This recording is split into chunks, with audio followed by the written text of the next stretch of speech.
Ayan mga paps, ininis ko yung BBTI solenoid.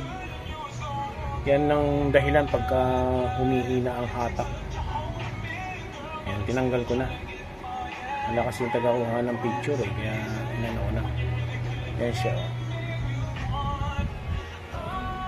Nilinis ko na din siya kasi nga marumi na rin.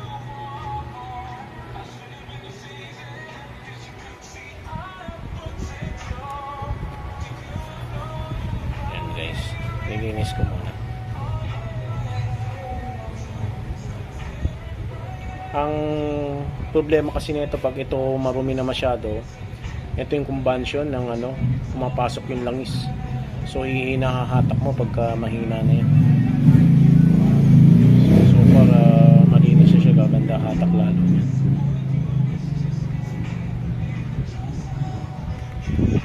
Kaya maglinis ko, ginamitan ko siya ng panlinis ko yun.